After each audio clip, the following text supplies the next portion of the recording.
Morning, fellas. How are we? Good morning to everyone. Hope you are all well. I say fellas because according to the analytics, I'm watched exclusively by men.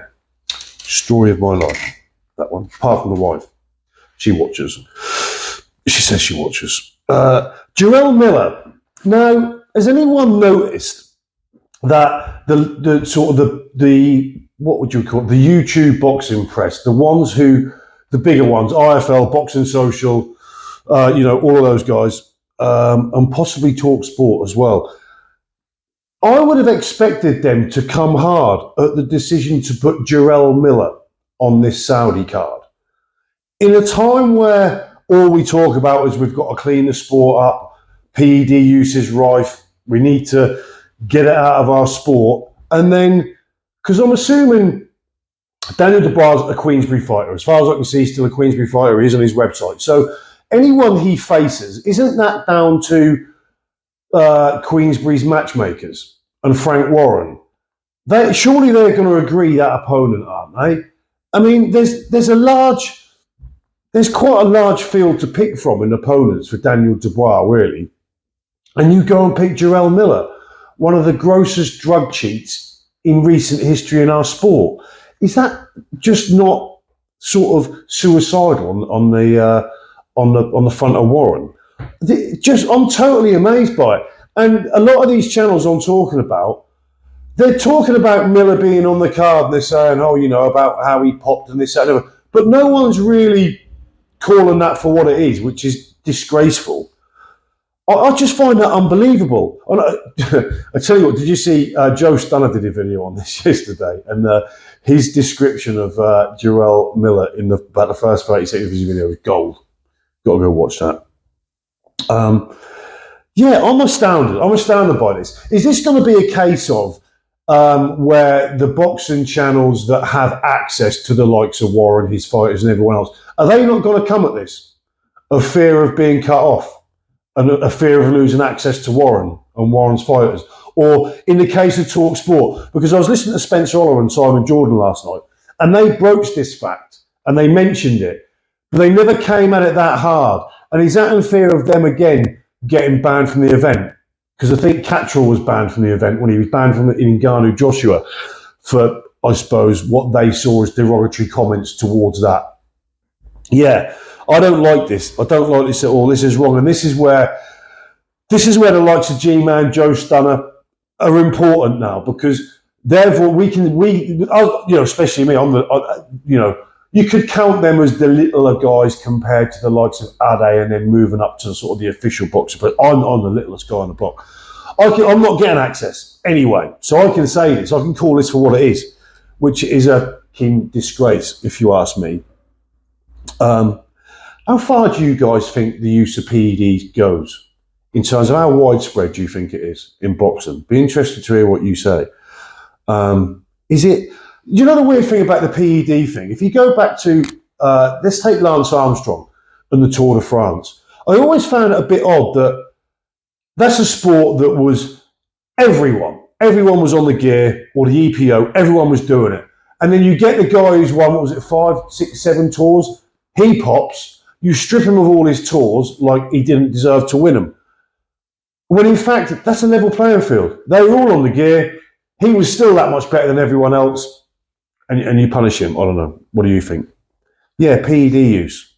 And then I'm just amazed that they decided to stick him on. The other thing about this Saudi supercard, you've got Warren fighters on there, Dubois on there, Warren fighter, and you've got a Hearn fighter on there. Does this mean at some point in that promotion, and then at some point in the press tours, which we're going to have access to, you're going to have Warren and Hearn in the same room working on the same promotion?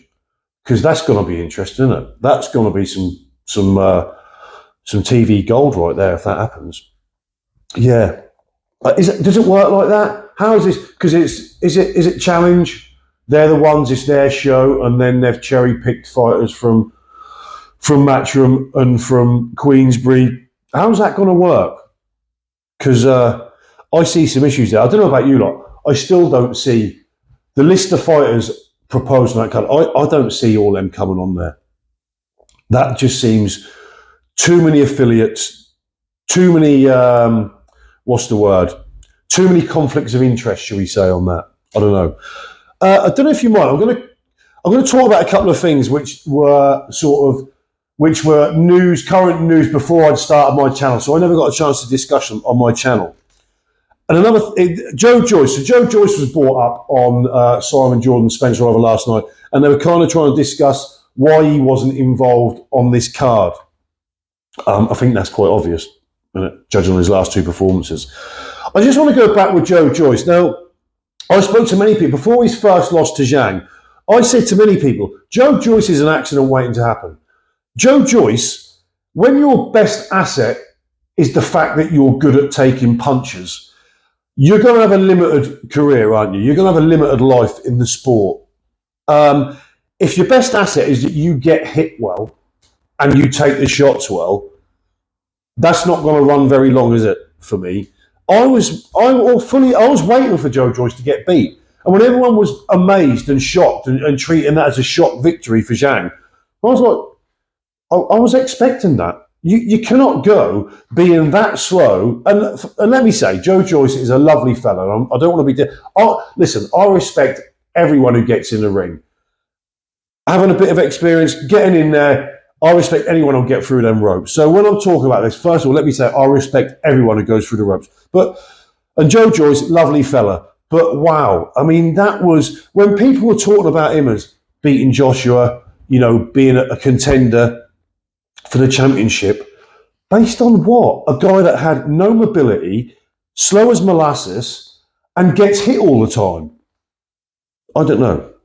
What do you think? Let me know. Do you think differently than that? Did you see Joyce? Did you find Joyce getting beat by Zhang? Did you find that a shock? I was expecting that, and 100% I knew he'd lose the rematch. 100%. The other thing I want to talk about, this was probably before that, Crawford Spence. Just want to go back to that. Was Crawford's performance against Errol Spence possibly the most complete performance you've seen in a boxing ring? As well, when you consider the caliber of the opposition. I think I've watched that fight 3 or 4 times now, and I noticed subtle pieces of brilliance in that I didn't notice on the previous viewing. It was almost like he saw Errol Spence moving into positions before Errol Spence had moved into those positions. The jab was like laser guided. It doesn't matter where he threw that jab from, what angle he threw that jab at, it always made the target. I just watched that it was a performance of complete brilliance. It was sublime. You watch that, and you see the balletic artistry, shall we say, of this sport. That's the beautiful side of this sport when you see a performance like that. Absolutely fantastic. And I've been watching this game for 35 years. And I'd like to think I've seen all the greats. But that performance on that night was as good as any performance I'd ever seen, ever. One more thing, if you guys are interested, I've got an idea for a show, and I need access to fan questions, your fan questions. I know most of the guys watching this, your boxing knowledge runs pretty deep. You guys are pretty educated on this. So if you could, I'd like you to send in some questions that I can pose to... I'm not going to let on who yet, because this is a bit of a project in the making, so this is not going to be immediate. But if you could send in your questions that I could pose to other people, make them interesting, make them relevant. You can make them slightly comedic if you want, because everyone likes a laugh. Smiling's good for us, isn't it? World's a better place if you're smiling and everyone in it is smiling with you. So yeah, if you could send in your questions, I'll try and comment on them all. I'll certainly like them all, but I'm going to save them. I'm going to save them for future reference, and I'm going to use them in a later project. Anyway, that's it. Little quick one for today. Thank you to everyone who's liked and subscribed over the past 24, 48 hours. I'm so grateful. I never thought it would take off this quick. So all I can say is thank you very much to everyone who's done that. That's it for today. I'll try and get another one out, maybe possibly today, hopefully tomorrow. If not, that's it for today. I'm out. Check you all later.